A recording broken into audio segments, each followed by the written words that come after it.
and welcome to this roundtable. I am Julia Martinez, the Technical Director of the Foundation for the Culture of Water, and I will have the pleasure of moderating this session on the challenge of water within the cycle towards a fair and sustainable food system. And I would like to give you the warmest welcome on behalf of the Green Europeans Foundation, the Spanish Association for Biological Agriculture, and the Green Transition Foundation. We will be tackling the challenge of water, which is a key aspect in these systems for the production of food from different perspectives. We are going to talk about the new CAP. We're going to talk about the different measures that have been taken. We're going to talk about the impact of conventional agriculture, and we are going to link it to the proposals of agroecology. And we're going to talk about some of the consequences of the models that we currently have. We will talk about the Mar Menor, where we are seeing a profound ecological degradation that has been on the covers of international newspapers since August, when we had the crisis that is still ongoing.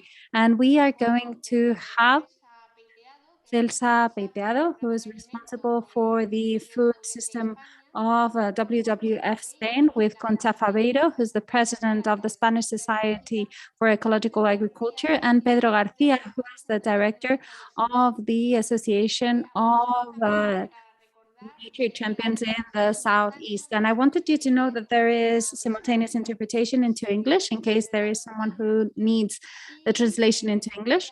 And that in Zoom, you can choose the language since we will be having translation. And finally, I wanted to remind you of the fact that if you want to ask questions to our speakers, you may do so by using the chat.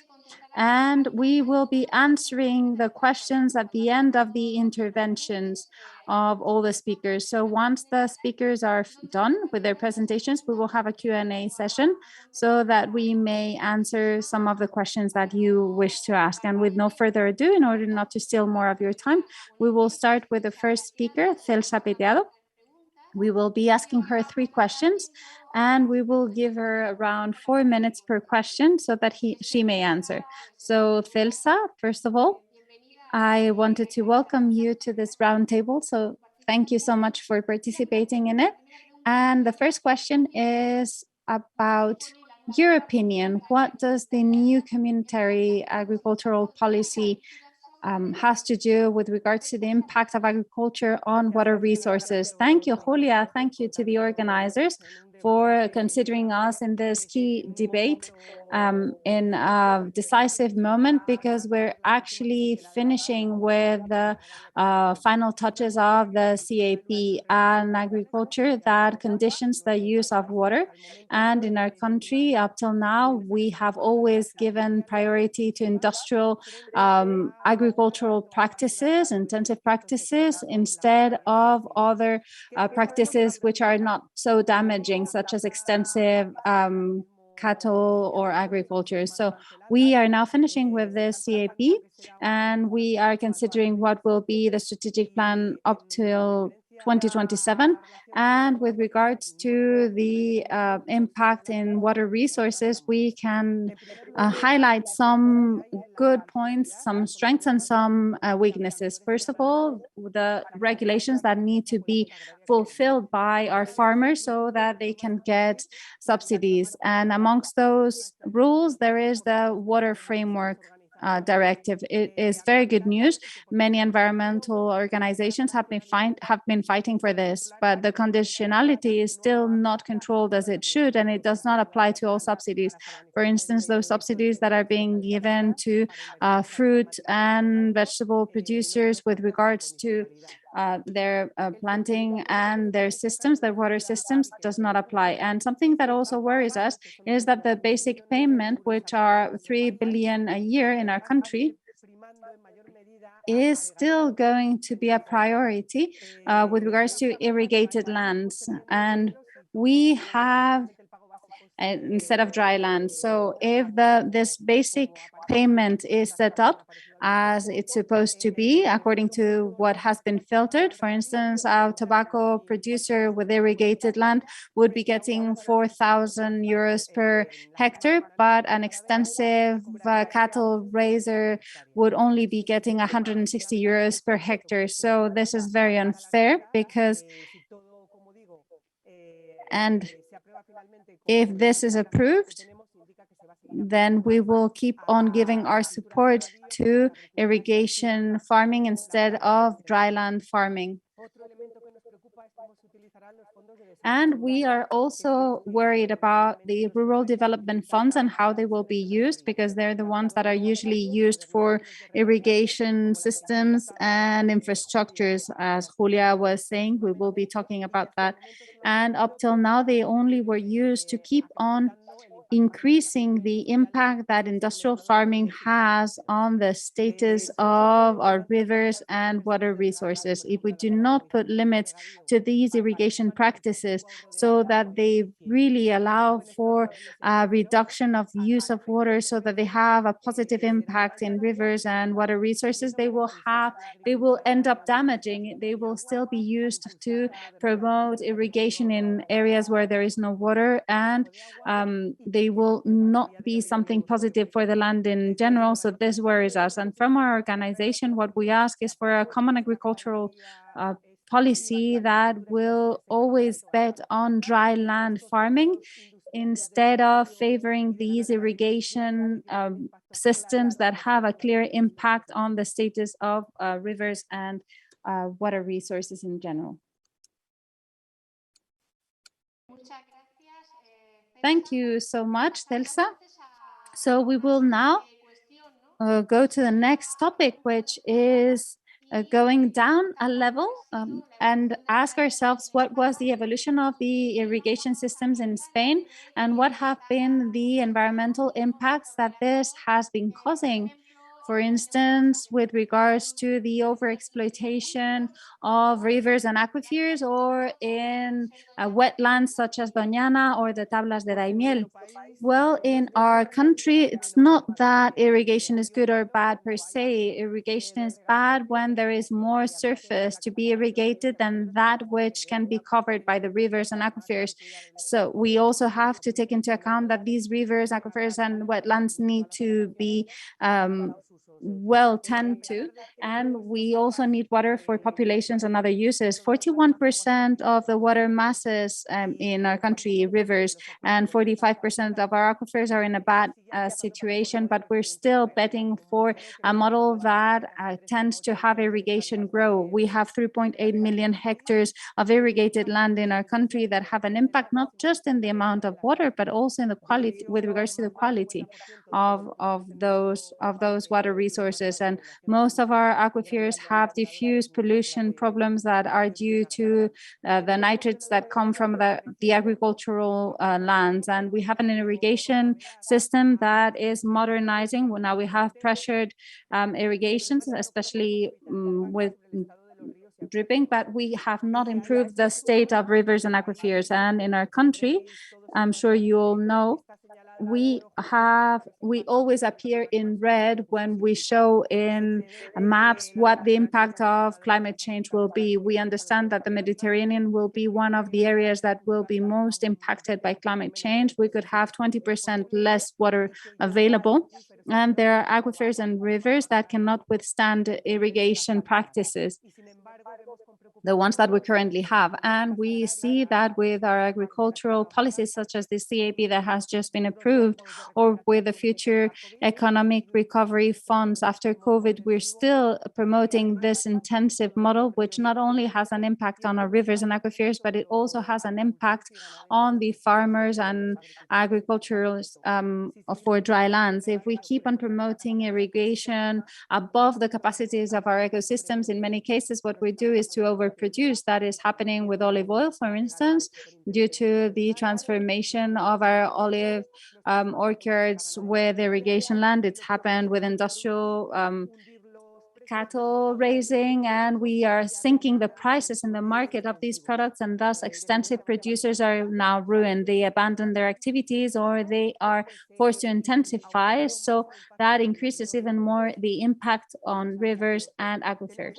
So we also have an important problem in Spain, which is that of the use of water in irrigation lands. You have talked about important areas such as Doñana and Daimiel, where there is an increase of irrigation beyond what we can stand. Pedro will talk about the status of the Mar Menor, but there are many problems in Spain. The Ebro River, we have lakes that have been that are dried in Galicia due to the increase of irrigation and due to pollution of industrial cattle raising, and it's something that we cannot afford. So there is an increase of irrigation that has an impact on high environmental value areas. Now dry land farmers are having to abandon their way of life, and in some cases, for instance, in the High Guadiana, we don't have enough high quality water in villages,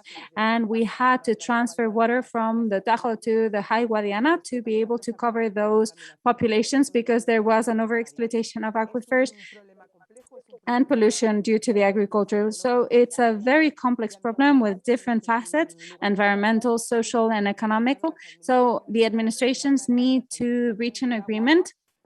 Both agricultural and water authorities need to reach an agreement so that we can stop illegal irrigation systems.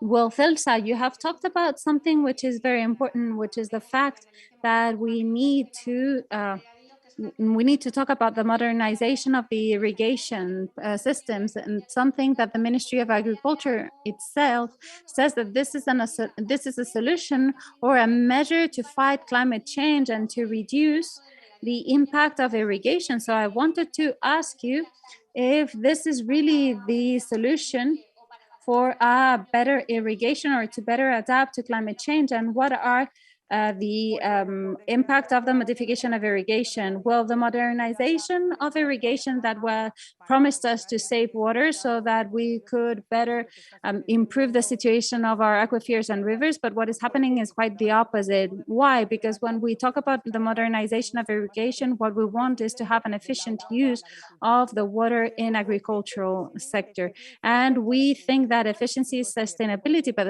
that is not true, because the more efficient is an irrigation, and we see that with the modernization of irrigation that are being financed with public funds in these last few years, well, that goes coupled with a greater consumption of water. Why? Because the water that we save with this greater efficiency is being used to now irrigate new surfaces that weren't irrigated previously, so that we can have other cultures with a greater added value, to have double or triple harvests in the area of the Mar Menor.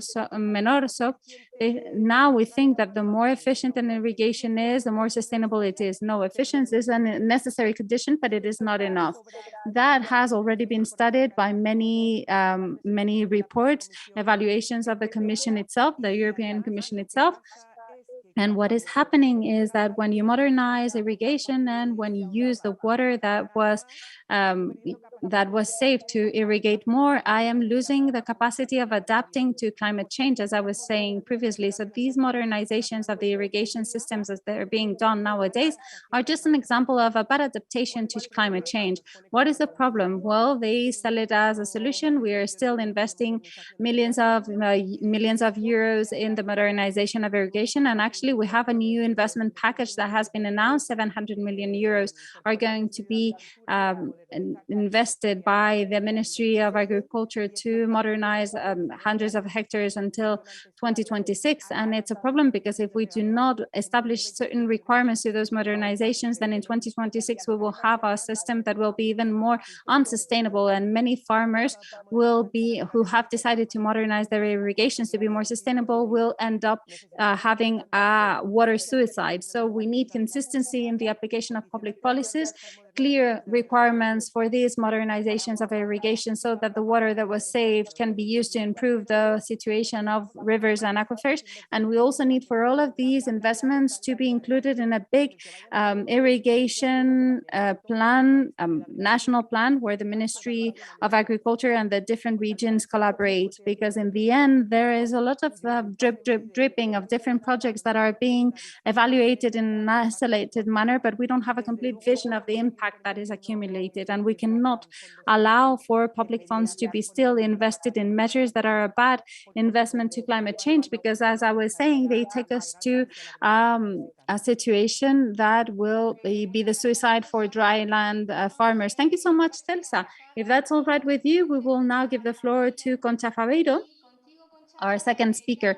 And with you, Concha, we wanted to open a different vector, a different axis. We usually talk about agriculture, we talk about irrigation, but we should talk about agricultures in plural, because there are different models, and irrigations in plural because there are many different models. So we can talk about the agriculture in general and agroecology, or ecological agriculture, from the perspective of water and the impact on the water ecosystem. So if you could tell us what your opinion is about those impacts of conventional agriculture on the quality of water and the pollution of water. So Concha, the floor is yours.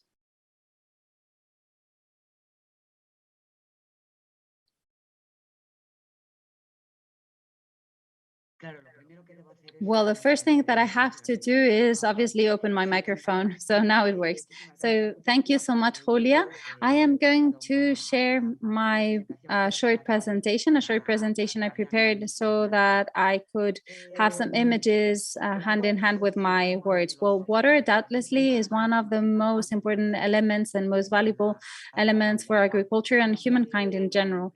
And although part of our surface in the planet, 2/3 is water, and although it seems that it is part of a cycle that is endless, there are two things that are important and that could put this at risk, which is availability and quality.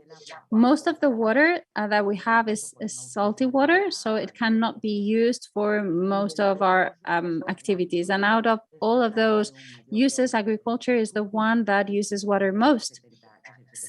Almost 75% of the use is done by the agricultural sector. So the model of agriculture that we choose will have an important impact on this resource.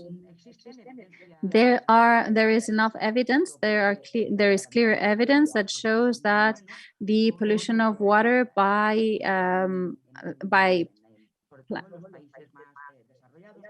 pesticides and so on, especially in developed countries where we use lots of agrochemical products, and we're polluting water that is going to be used by humans. In Iowa, for instance, 80% of the water samples that were analyzed had 2 or 3 pesticides in them. For instance, atrazine and alachlor. So they have been linked with cancer, even in waters that have been treated for human consumption. We found them. And in Spain, for instance, in Almeria, in most of the water samples that have been taken show important amounts of different pesticides. And it seems that the treatments are not capable of eliminating all of these pesticides. And another important problem that we find is the use of fertilizers, the excessive use of fertilizers. That is also something that happens in industrialized countries where there is conventional agriculture taking place. So the excess of nitrates in superficial waters will create problems that we will be talking about later on, but also those nitrates are being dragged to underground waters. And the excess of nitrates also has agronomous and health problems entailed to them. When there is an excess of nitrates, plants will absorb them, and part is used for their own vegetative structures, and it somehow unbalances their structure, their reproductive structure, and this will generate a loss of harvest.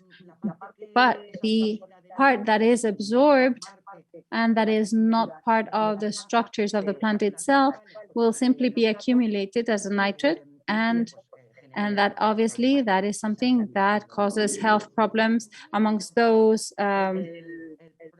consuming them. So the most important problem that we could have health problem is the metaglobinosis and some cancer problems as well. Now,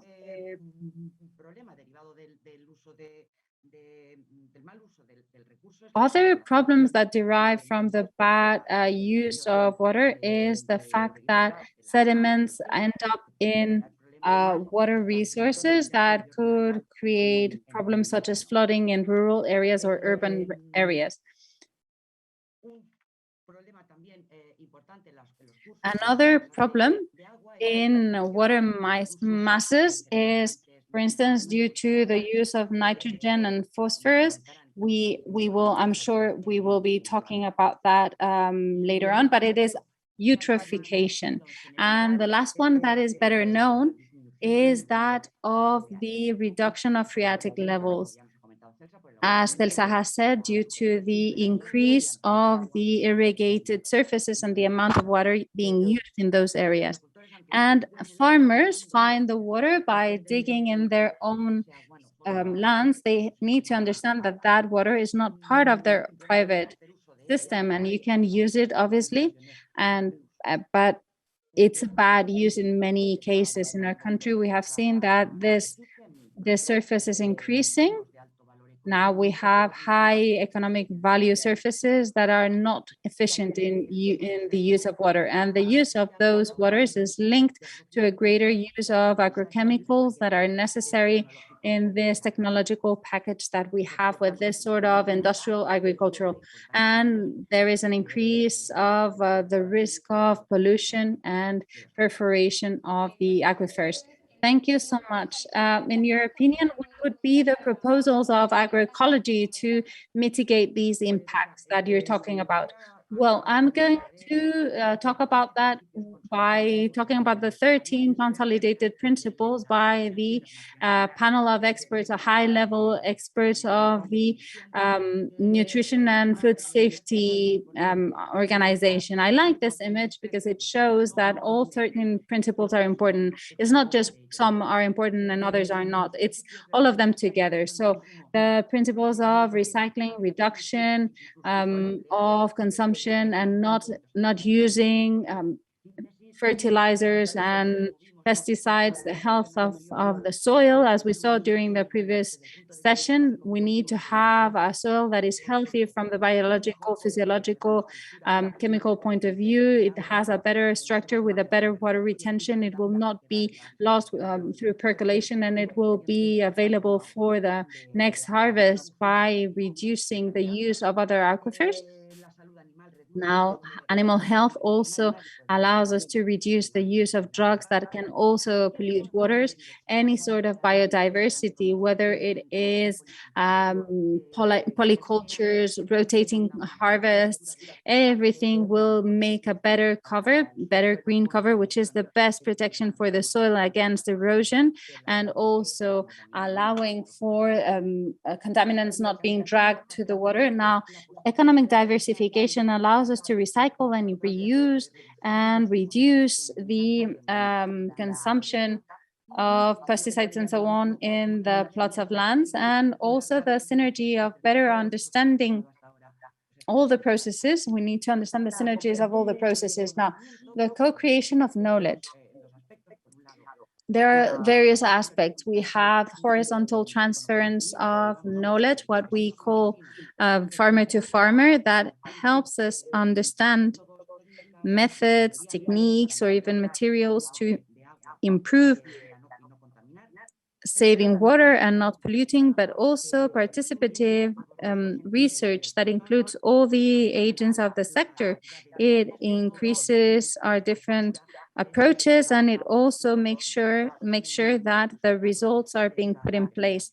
the results of that research is being done. So it is something that can be better done.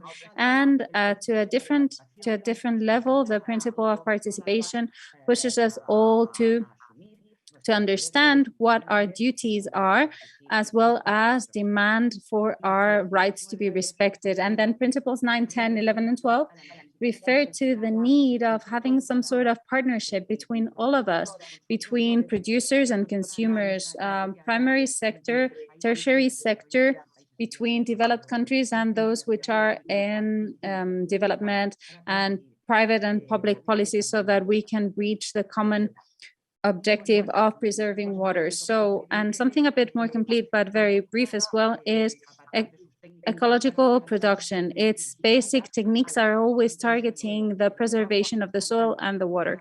They are very much linked between them, and they avoid erosion and pollution, and not so much, not only fertilizers and drugs, but also phytosanitary products, and they allow us to better use the water which is in the soil.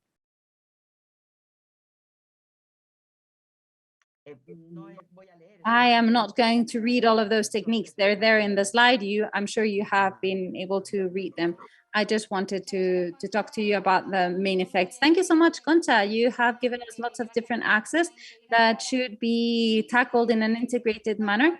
And it would be interesting now to know what would be the activities, the most urgent activities or priority activities. What would be the next steps to be taken in this roadmap, so that we could be in a situation that is more respectful of water ecosystems? Well, the first thing that we need to do is to really respect the objectives that we set for ourselves, our sustainable development goals that include the objective of preserving water in the ecosystems and the water ecosystems, and the agroecology, ecological production, contributes to more than half of them, obtaining more than half of those sustainable development goals. I'm talking about planet-wide. Now, in Europe, we also have our Green European Pact. We have our different strategies, such as farm to fork and biodiversity strategy. And if these are respected, they would lead to an increase of 25% of the surface dedicated to ecological agriculture and reduction of synthetic and polluting products. And as for the biodiversity strategy, it also includes the preservation of ecosystems, water ecosystem, not only marine, but also drinking water ecosystems. And now, as for ecology, we need to keep on defending the application of agroecological practices that collaborate in the protection of water and soil. We need to benefit from new technologies for the monitoring and surveillance, and to follow up on the assets and the content of the soil, such as consultancy services that would maybe require a more agroecological approach to them, the reduction in the use of plastics and some pollutants. And also, obviously, we need to try and create strong bonds between consumers and producers, so that we can really explain what is the real value of ecological products in the preservation of the availability and the quality of water, as I was saying at the beginning. And as a teacher, I can't avoid to give you a few names of books. For instance, here you have the specialized magazines AE and LESA that specialize in water, in case that you want to dig deeper into this topic. And lastly, as a commitment for all of us, I think that we should all, since we're all responsible with our actions, individual actions, when voting and daily when purchasing, we need to know what is the right way for agri-food systems. But in any case, we will be waiting for you with open arms to help you make all these decisions. Thank you so much, Concha, for all of this general view of general proposals and some specific proposals in this roadmap. And it is now the time to give the floor to our last speaker so that we can talk to a very specific problem where we can analyze to what extent those effects can impact us.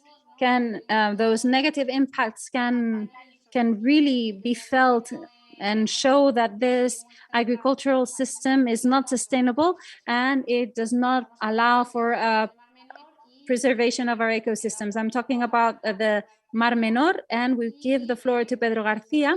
So welcome, Pedro Garcia, and thank you so much for participating. And we wanted to ask you, in your opinion, how do you think the situation of Mar Menor has changed in these last few years, and what do you think is the current situation? So the floor is yours. Well, good afternoon. Thank you so much. I would start by the second part of the question. So the situation of the Mar Menor is currently something that worries us quite a lot. The government in the region of Murcia has recognized that the data that have been gathered in the last few days show that there is a possibility of momentarily having a massive mortality episode for the animals in the Mar Menor. And we need to know if that data really shows that that could happen momentarily. I don't know. Well, the regional government is in a situation of despair. There will be a demonstration in the next few days, and I don't know if they're trying to diffuse the attention, if they're trying to blame someone else, blame the Spanish government about what is going on. But what has happened in Mar Menor, and I think it's an example, one of the best international examples that we have seen, and at least here in Spain and in Europe, it's one of the best examples that show to what extent we can cross-cuttingly damage different sectors, different human activities, and generate impact of greatest magnitude by looking the other way for many years and not sanctioning the breach of the directive for a very long time. We all know that Mar Menor is a place where we can find all the big environmental problems that we know of in general in coastal areas with massive urban planning, uncontrolled planning, with the growth of all sorts of infrastructures linked to that economic development, especially urbanistic and touristic development. We also have an important legacy of mining pollution, and the water was sent from the Tajo at the end of the 70s, beginning of the 80s. And that is also the result.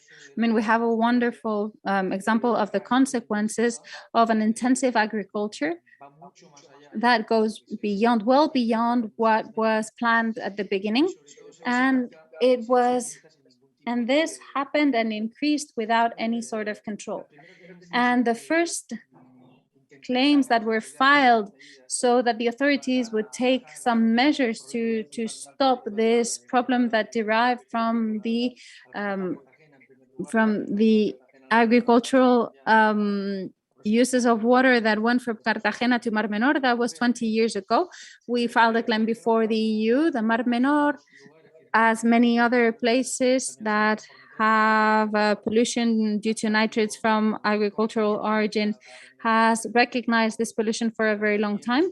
But it is also one of those good examples where we have seen that the fact that laws existed was not enough to stop that problem. And in that sense, I think that Mar Menor has become a reference at that level with regards to the unfulfillment of the directives and being in breach of the directives. This is pollution of agricultural origin, and this, from our point of view, should force authorities at different levels, regional, state, and community authorities, should put in place some procedure to sanction those activities. And in order to finish, I think that Mar Menor also summarizes, as just a few places do, the way in which the affected population indirectly affected by these problems will end up exploding, will end up realizing a bit too late what the consequences are.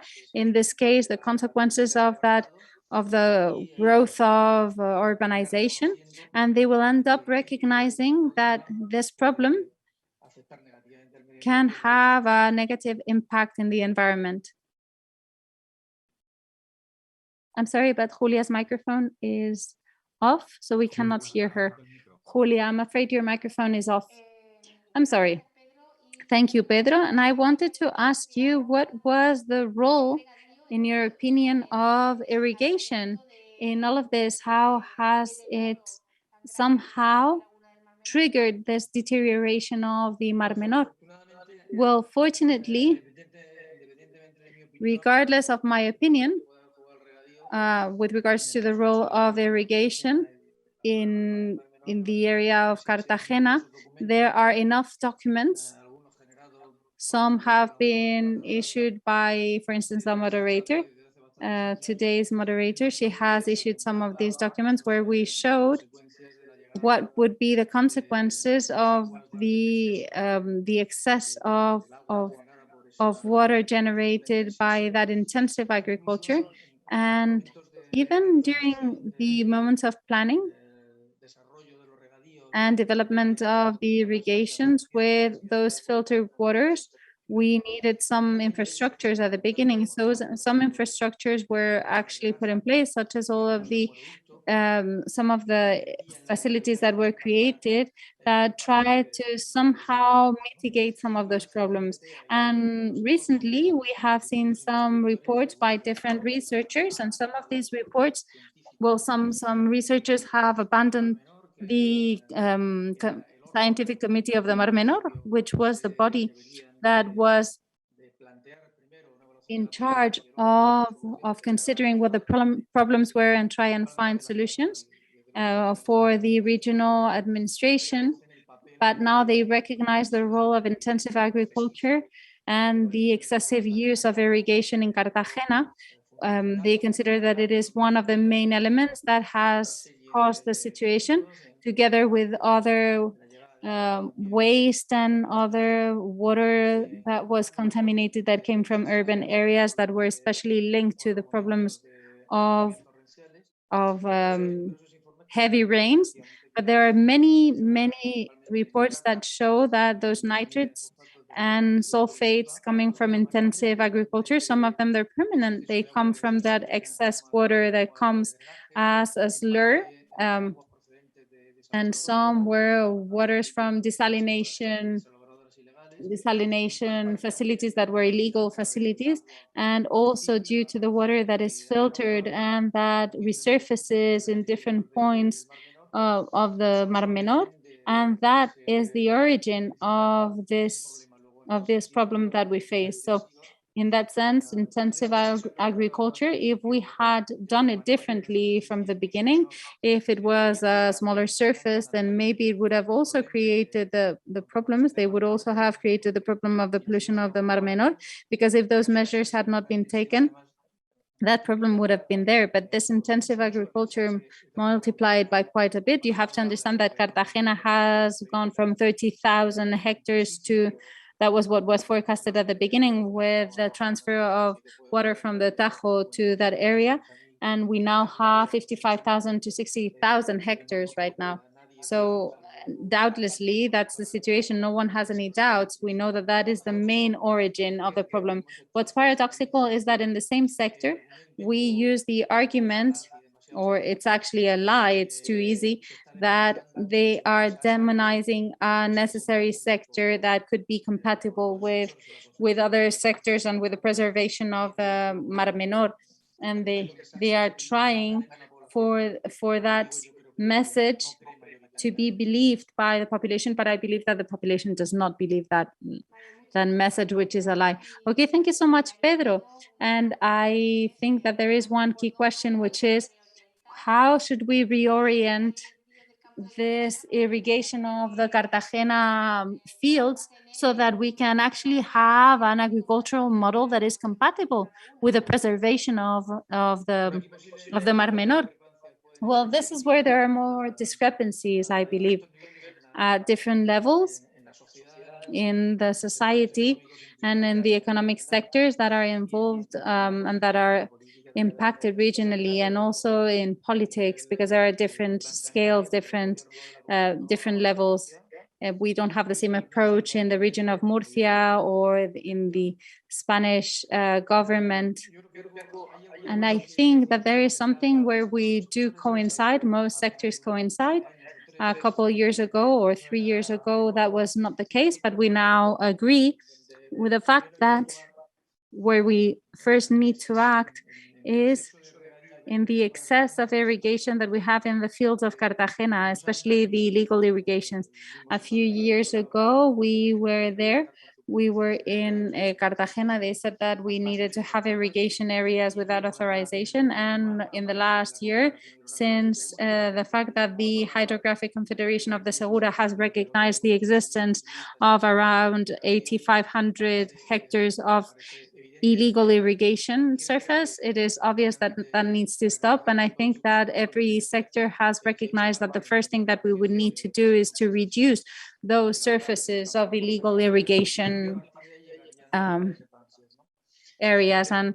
And from our point of view, and most of the organizations who have been working in the Mar Menor for a long time, we need to find solutions at the root of the problem. And the origin of the problem, obviously, is mainly the irrigation in the Campo de Cartagena.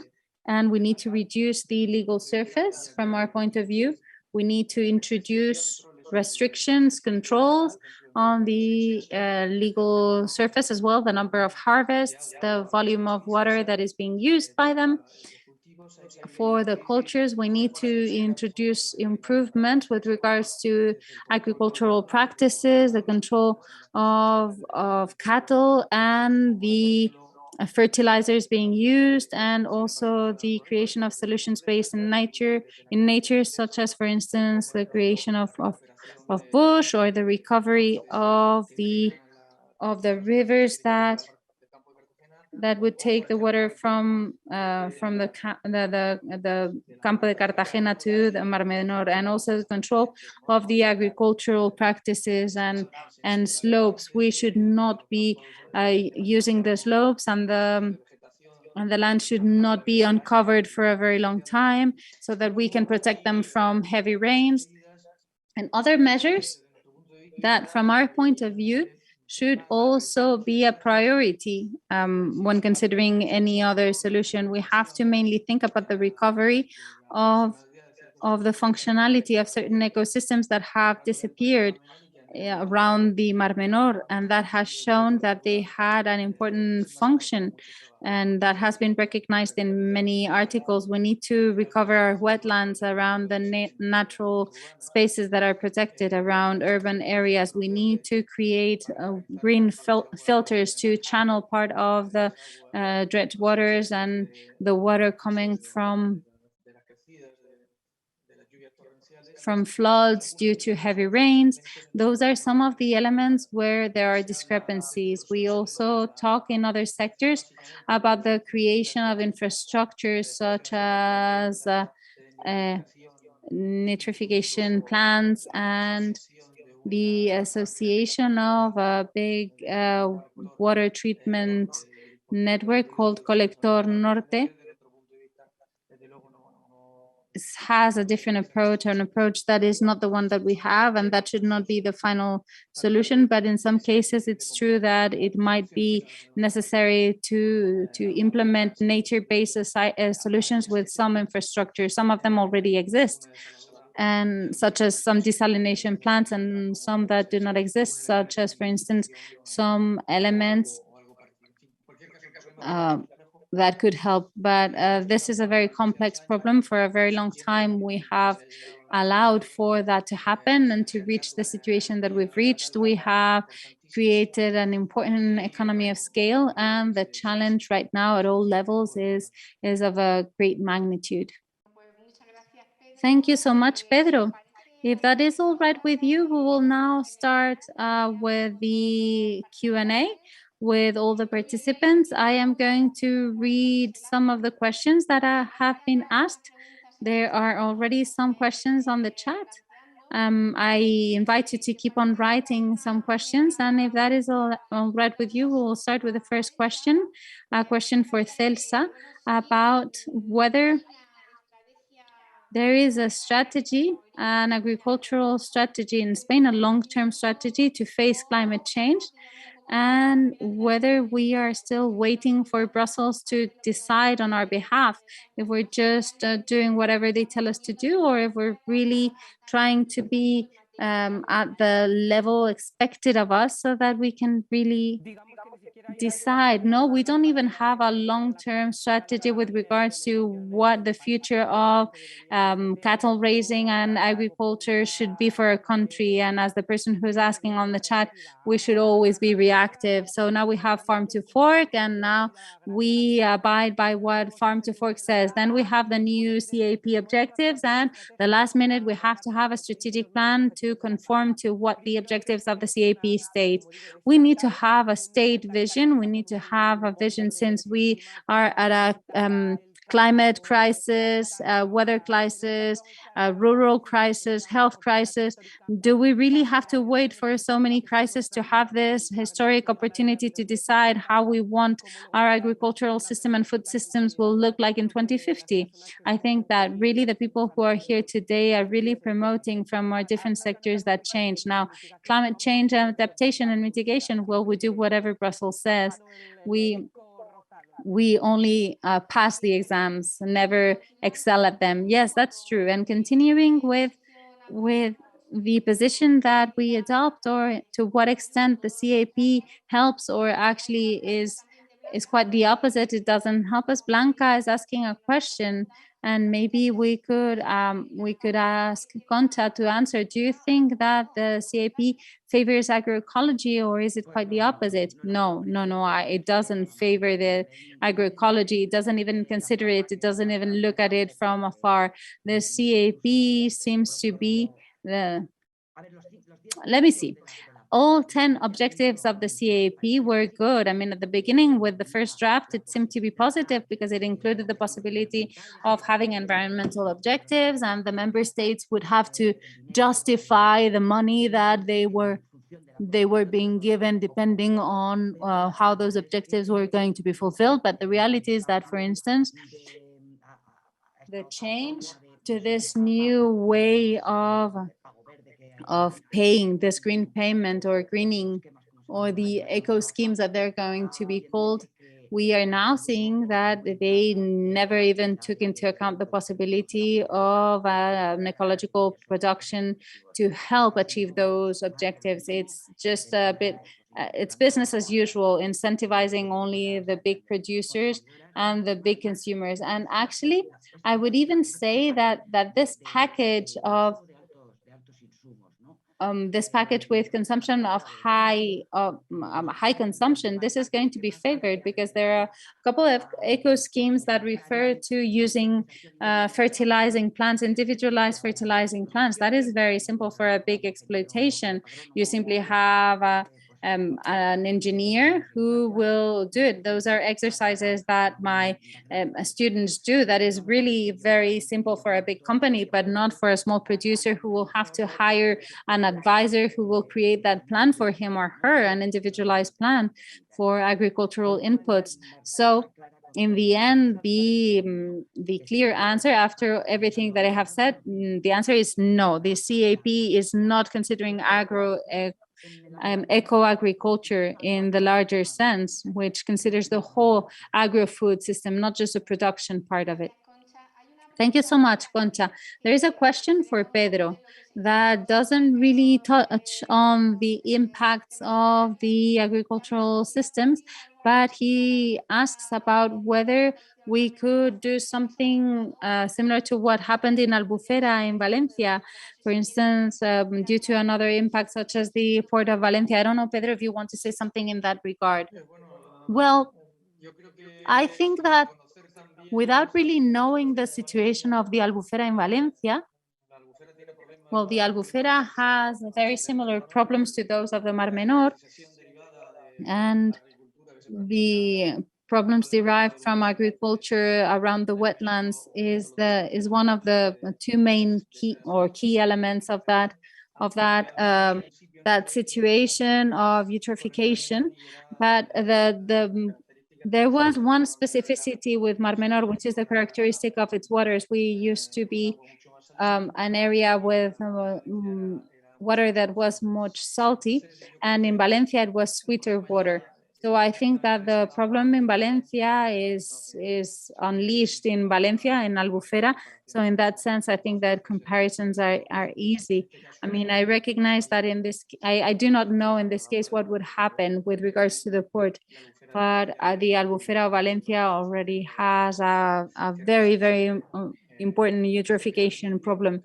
And I think that although they also get slurry and residual waters, I think that their situation is a bit difficult. And I wanted to make a comment with regards to the questions that you have asked previously about the influence of the CAP in the possible solution or increase of the problems in one of the spaces. And I think that the Mar Menor is also a place where we have seen in the last few years how, in the end, community policies do not help with what has to do with the preservation of nature and its resources and reduce pollution problems. We have talked about the fact that for 20 years or over 20 years, the nitrate directive has been in breach in this region, in the region of Murcia. We asked for the region of Murcia to recognize that there was pollution. A series of measures were agreed upon, and instead of solving the problem has increased. And quite recently, the organizations have filed different claims before the EU, and the problem has not only not been mitigated, but we have had a very serious mortality problem, the most serious one in the history of Mar Menor. And the CAP shows that only in the year 2019, the field of Cartagena received around 30 million euros subsidies thanks to the CAP. These were millions directed to the sector of fruits and vegetables.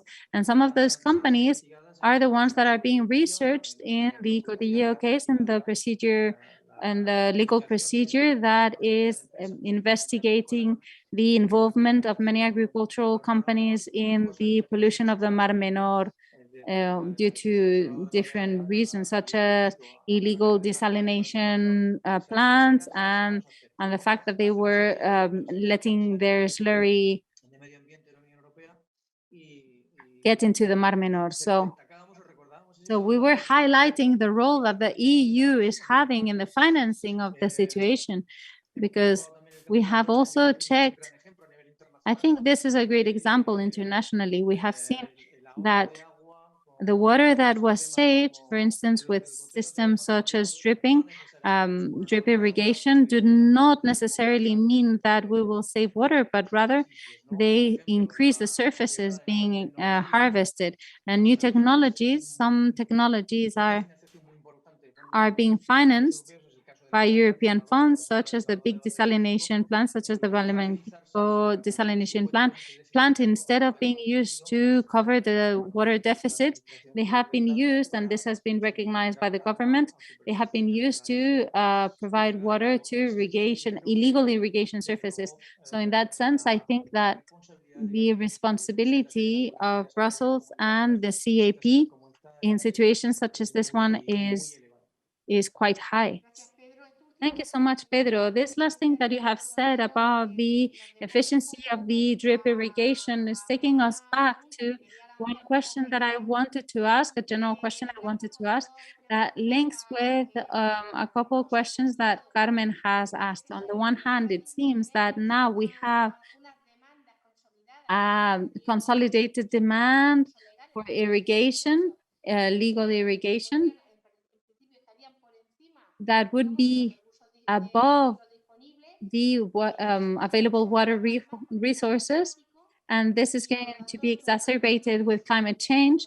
So this is a problem that we need to face. And at the same time, we wonder what is the answer when facing this growing imbalance between the available resources and the consolidated demand. Well, there is a situation where the sector and the regional ministries of agriculture and so on, they constantly have offer strategies and non-conventional water resources. They talk about using residual waters and desalination as a solution or as a justification to say that there is no problem and that we can keep on using this model for the growth of irrigation. So I wonder, how can we explain that that is not the case, that with this model that we are exporting, we are actually we are exporting the water that we have in the drier place in Europe, for instance, with the indications of water footprint that can really be seen. I mean, we have to stop this party. We cannot have irrigation keep on growing, and we need to take seriously the fact that water is a scarce resource, especially now that there is climate change and that we will not have renewable energy for all of the marine desalination that we want to set up, and residual waters also have other impacts. For instance, we have that water will not get to the rivers, that will have less flow,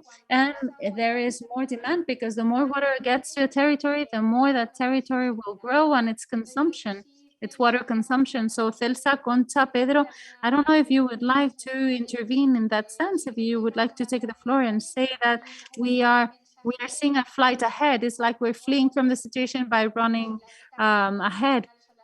Do you think that non-conventional uses are the solution or not? If you'll allow me, I will take the floor. You have given various examples of what it means to take the flight ahead. For instance, in the Alto Guadiana, we have more water rights than the water that could be extracted.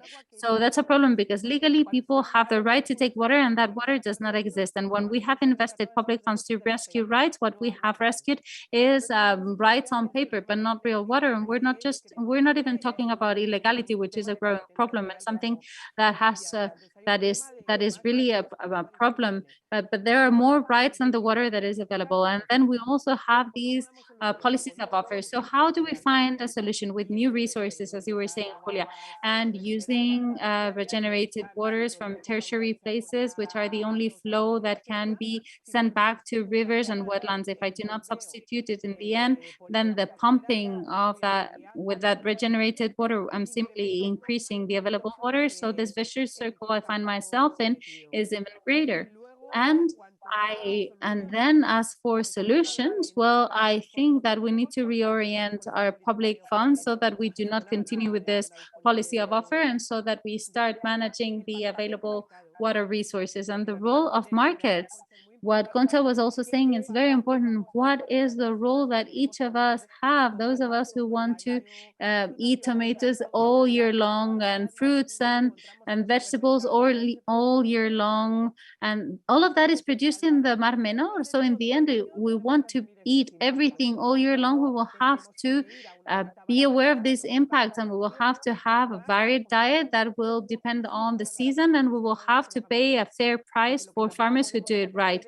Because what we cannot do is to ask a sector such as farmers and cattle raisers who are responsible, who are respectful of nature, and who are doing good practices, are the ones bearing the load, and those who do it badly is something that is paid by everyone. No, there are lots of different elements that need to be coupled together, but we also need to all analyze internally at home how our behaviors, how our day-to-day decisions, how we decide about the food that we put in our plates will have an impact on the situation. Thank you, Celsa. I don't know, Concha, if you would like to take the floor.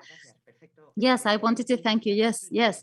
And I would like to say that besides what you have said about the programs for the management of offer and demand, remember that the framework directive for water establishes that we need to better manage the common water. This is an eco-social asset, and we need to do it in a participative way.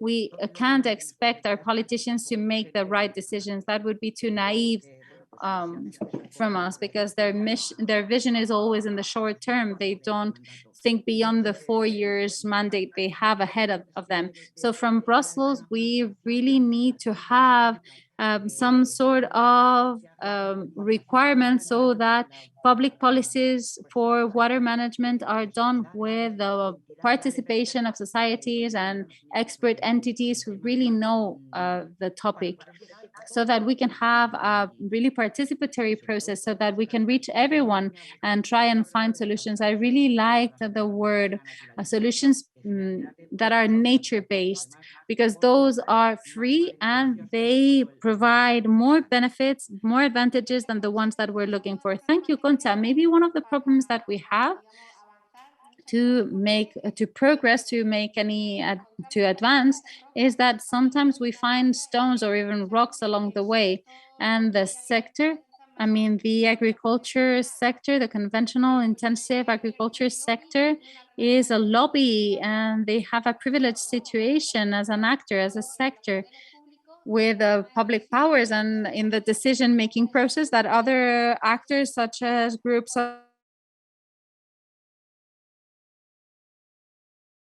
I would like to give the floor to Pedro Garcia. It's not a question, but it's really a comment that we see here in that sense. How in the Mar Menor, well, there is a privileged relationship between the regional government and the farmers, at least the farmers of this industrial agriculture model. They have a very tight relationship. So we have electoral objectives on the one hand and economic objectives that coincide and that create synergies. And this makes it even more difficult to try and transition to another model. So I don't know, Pedro, if you would like to say something in that sense. It wasn't really a question, it was rather a comment.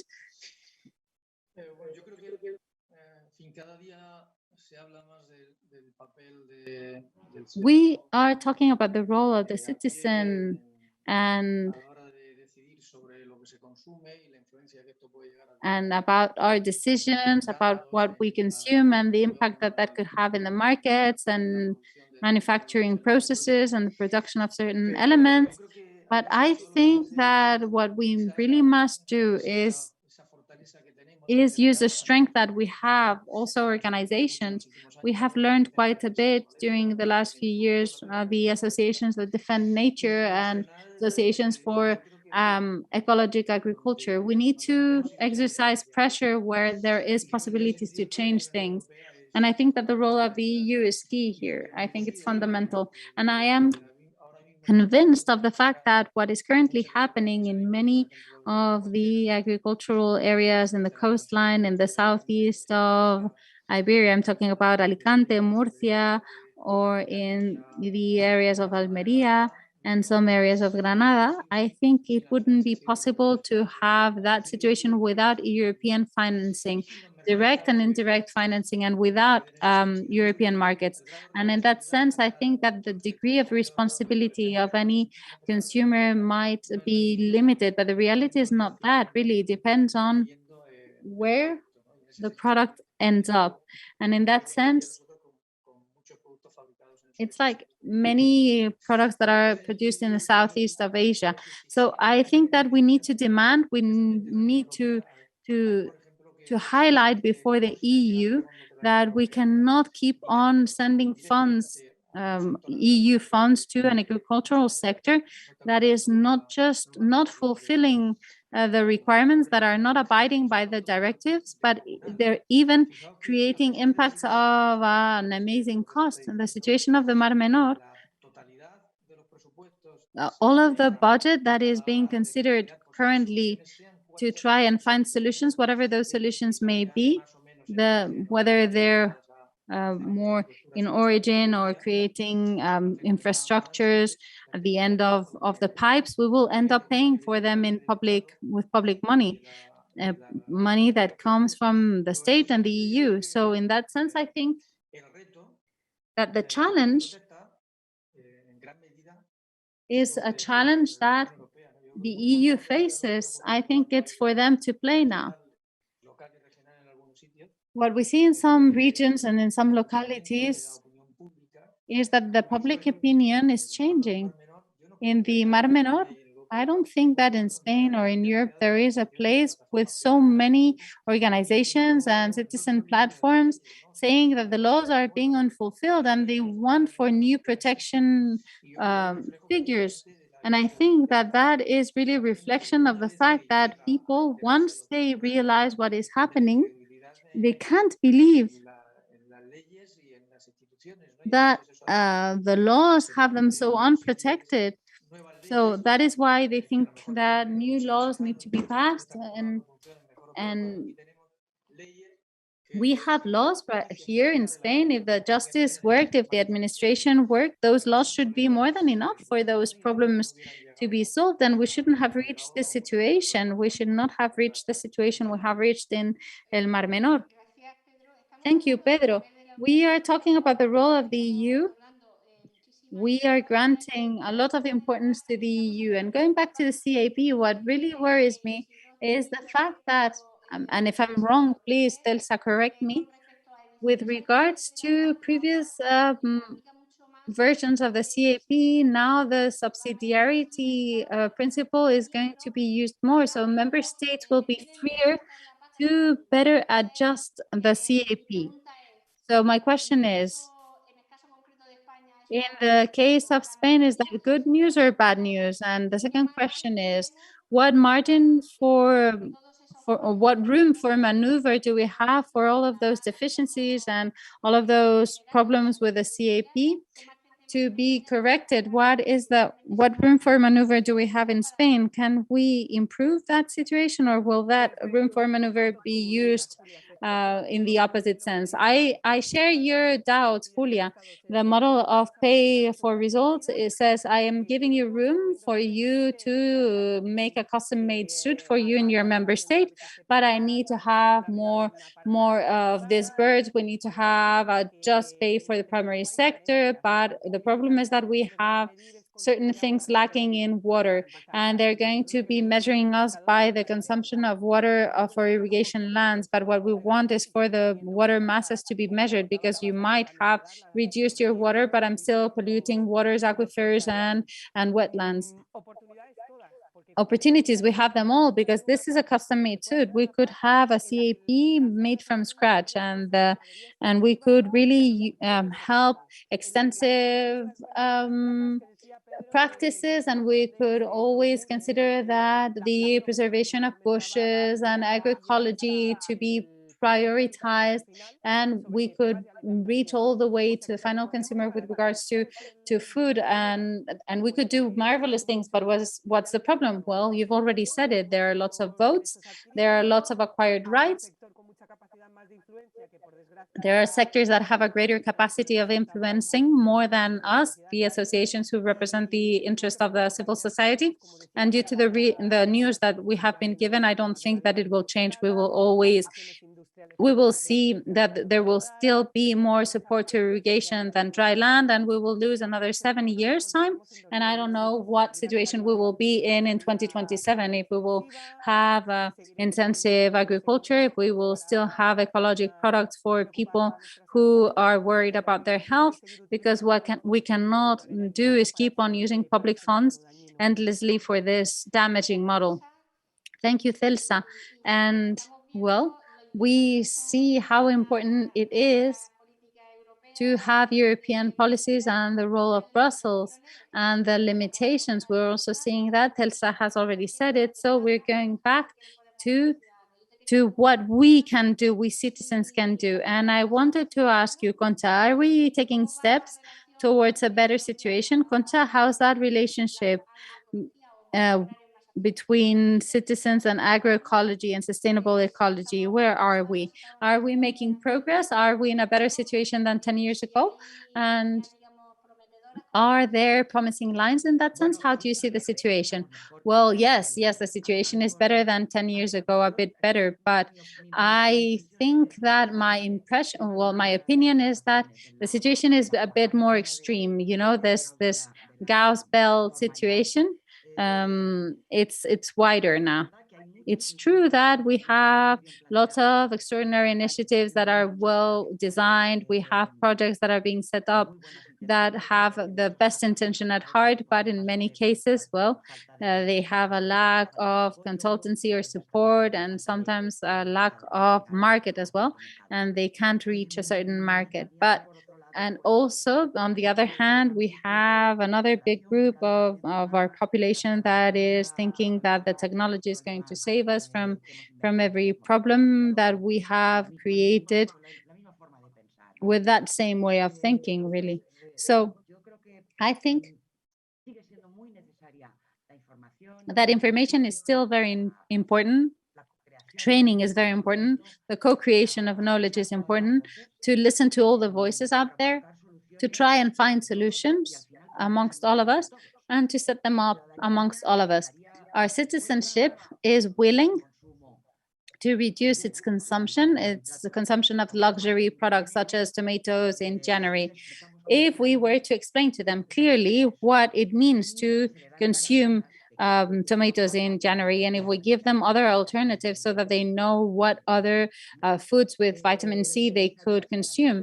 But we need to have this we need to have campaigns to raise awareness, and we need to listen to each other and not just listen to those lobbies that have the stronger voice. Thank you so much, Concha. There is a question that I would ask all three speakers so that you can answer it if you wish to do so. And it's Begoña asking the question about the pollution through nitrates. What should we include? I mean, the hydric plants, what should they include? I would say that we have been applying the European directive with regards to nitrates, and it doesn't seem that this directive has solved the problem. The nitrates still are expanding their presence. Every year we have more aquifers and more surface water masses polluted with nitrates. And what do you think should be the next step, a more solid, important step with regards to that? Because we see that the directive in Spain is not really being very useful, and the measures that we see in hydrological plans are not reducing the problem. So if we had to really solve the solution right now with regards to nitrate pollution, what would be the measures that you would choose? One measure, two measures, what would you say we should do? Well, the Green Pact, if you don't mind, I will start. The Green Pact already indicates that we have for 2020 have a reduction of the use of fertilizings, a 20% reduction, so that we can reduce to 50% the fertilizings that we lose. So if we think about it, it's not that much what we're going to achieve, only 50%. But we need to have fertilizing plans based in other elements that are not the use of nitrates. So fertilizers based on nitrates, organic fertilizers, but not just organic, because the organic matter also, when decomposed, it also generates nitrates, although at a different pace to that which the land can absorb. So it's a different rhythm. But we need to improve that pace at which we are mineralizing organic matter that is applied, improving the health of the soil, the biology of the soil, not just giving more fertilizing matter to the soil, but allowing it to work as it should. So we have to stop using phytosanitary herbicides that destroy life in the soil. So it all goes hand in hand. It's not just about reducing synthetical fertilizers. We need to reduce them, obviously. We need to be more vigilant. We need to do more sample analysis. I would rather spend more money in inspections and in in field inspections where they're really sanctioning people than having to spend that money that afterwards in cleaning up El Mar Menor or having to purchase bottled water to drink, because that water will come from somewhere as well. So that is not really a solution. And that is it. To me, the solution is a complex solution. It's not just one solution. And obviously, what I defend is one use of our resources, being respectful and being aware of what we're using, and using eco-agricultural practices. I agree with Conta's proposals, and I think that we need training and advice, and we have to stop industrial agriculture and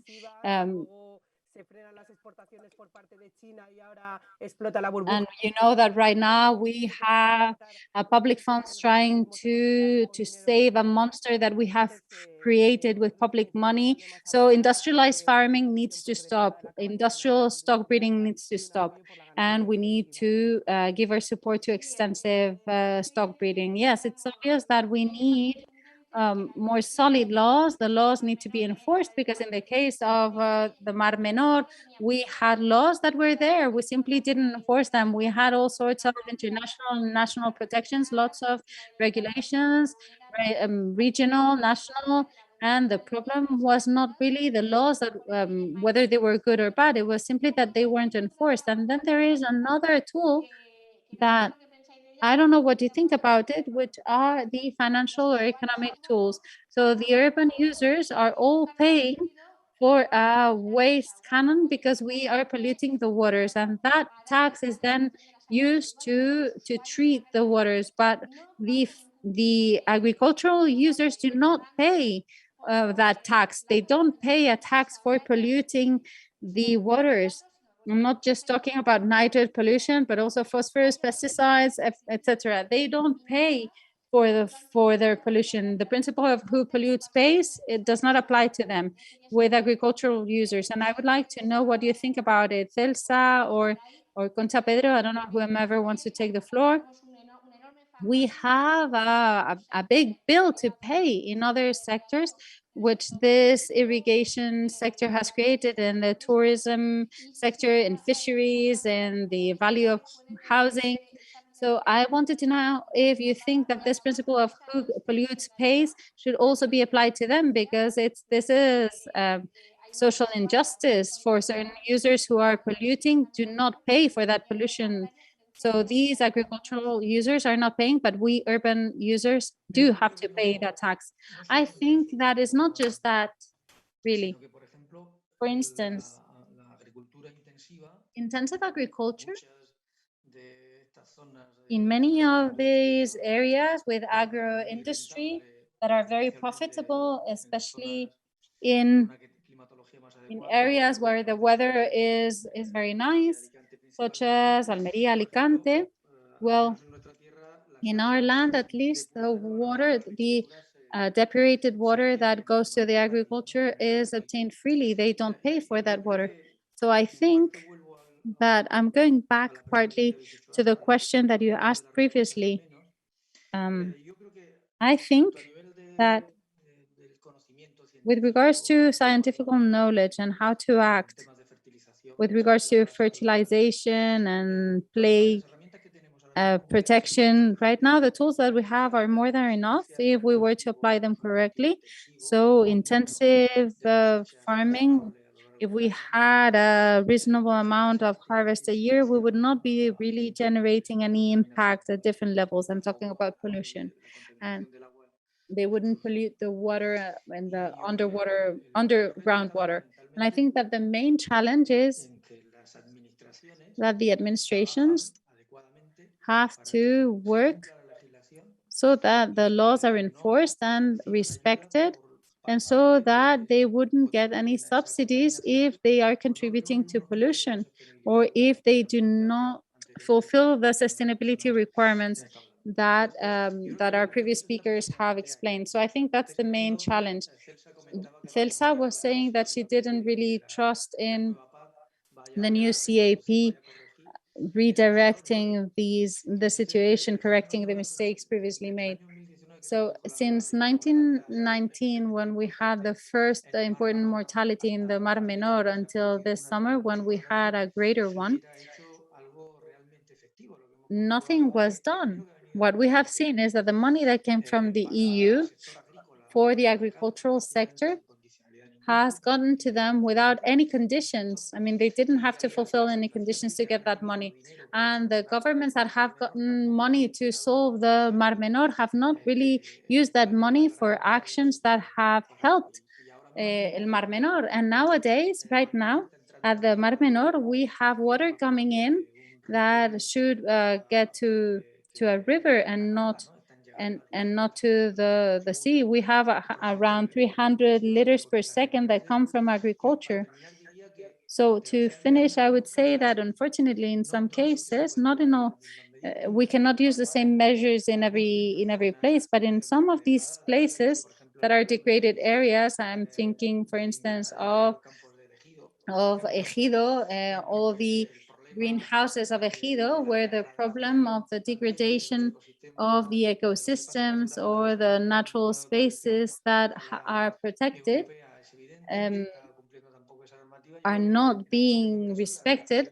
And I think that in some cases, the decisions have to be tactical decisions. And when I say absolutely tactical, I don't mean only cut them from subsidies. They have to be closed, simply closed. We have to close the water in the places where we have seen that there is no other solution. We have to cut them from water, and that measure should become an exemplary measure at a different scale, because I think that it's very naive to think that it will be possible with different measures to to change the sort of agriculture and livestock breeding that we have in these territories. We're not going to be able to fight against that profitability because they have direct subsidies. We're talking about companies that get a couple millions a year from EU funds to do different improvements. We're talking about agricultural companies, so I think it would be most ingenuous from our point to think that we can do this. We have to attack financing directly, and we need to have more harshest measures. Yes, we talked about that previously. There are lots of different agricultures, lots of different irrigations, and we cannot put in the same basket everyone when we talk about the recovery of costs and so on. Those big industries and big food production systems, which are industries, are not like others. So as a researcher and as an ecologist, I am sure that if we were to do an analysis, a scientific analysis, probably these production systems would be more aligned with industries than with what we think of when we think of agricultural systems. And then there are other productions such as agroecology or systems that are not dedicated to export and that have smaller circuits that have nothing to do with that. So I don't know, Celsa, if you wanted to say something with regards to this. Do you think that agriculture, that farmers are paying for what they pollute? And do you think that in that sense they're doing what they should do? Do we have tools for them to internalize that pollution or not? How do you see that? What do you think about this concept of those who pollute pay? Well, we use those two principles. Those who pollute pay so that those who preserve can get the public subsidy that they deserve. So I agree that this is not well enforced, and you know it better than I do. The article of the framework directive that allows for the recovery of costs in the agricultural sector. We also need to differentiate the situation. There are different agricultural models, different irrigation models. Some have a certain impact and others don't, and we have to take that into account. And we need to explore this tool that, because, you know, with the previous CAP, we could use that tool. And when we applied the CAP, the first thing that we needed to do was to have this recovery of cost systems, and we don't have that with this CAP. So we are losing tools that the European Commission had offered at the beginning. We are losing some of the strength along the way. And then I have my doubts with regards to whether this principle of cost recovery, if it were well thought and whether the right tools could be the ruin of the whole sector. I don't really think that would be the case. Some people say that, some lobbyists say that, but I don't believe that would be the case. Thank you so much, Telsa. I do not see any further questions in the chat, but I would like to ask you to tell me what would be your assessment of what would be the initiatives that you think would be most hopeful and that you consider positive, that could really take us in the right direction from the public administration and central government. What should we promote and what would be the main dangers? So initiatives that you think are positive and those that can be dangerous. Telsa, you were talking about tools and instruments that we used to have that we're now losing. I don't know if you want to say something in that sense. Initiatives that make us hopeful and initiatives that should worry us.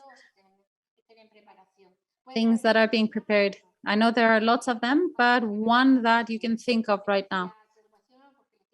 Because it worries you especially, or because you think it's quite hopeful? What really worries me is the CAP. Right now, the plan is being drafted, the National Strategic Plan is being drafted, and the way in which Telsa has said it, we're still on time to try and fight against it. I think that the war is quite, it's lost. We don't have many possibilities, but we have to keep on fighting. And at least our voice needs to be heard. And we have, on the other hand, these other European measures for the Green Pact and the strategy from farm to fork and biodiversity. But I don't know. I think that sometimes the Commission is a bit of like a schizophrenic entity. It seems that they're not the same people. They're the same people, but they see things differently. I don't know why this is the case. Well, I know what the case is because there are lobbies pressuring them so that they make these decisions. I think that from Europe, we're getting both currents. So as citizens, we have to demand, we have to force them to follow the right direction. Thank you so much, Concha. Something else that you wish to say? Yes, I agree with Concha. CAP is an opportunity or a threat. I mean, everything is almost done, but we have to keep on fighting. What's hopeful is the Coalition for a Different CAP. There are over 40 organizations there raising their voice for a fairer CAP. I'm worried about the use of post-COVID economical recovery funds. It was 700 million funds to modernize irrigation with the excuse of fighting against our empty rural areas in Spain, and then to have some hopeful ideas of all the things that Concha was saying, the strategy from farm to fork. The European Commission has announced that for 2023, they will have a proposal of regulations for food systems, sustainable food systems.